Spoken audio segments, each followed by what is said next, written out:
In this video, we'll explain how to create learning paths in Zoho Learn LMS to guide learners through courses efficiently. First, let's create a new learning path. Click the plus icon in the Learning module and choose Learning Path. Give your learning path a title, then click Create.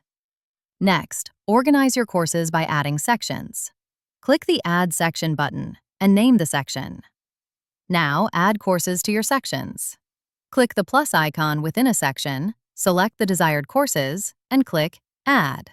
You can also set course rules. Under Add Rules, determine how each course should behave. Want to control when a course becomes available? Set a course release date by specifying the exact date and time.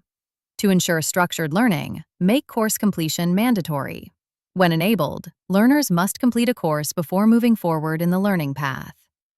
Why use learning paths? Learning paths help provide structured training, ensuring learners progress in a logical sequence. They improve knowledge retention, maintain consistency across training programs, and allow organizations to guide learners step by step toward mastery of skills. Got an idea for a process, product, or business improvement?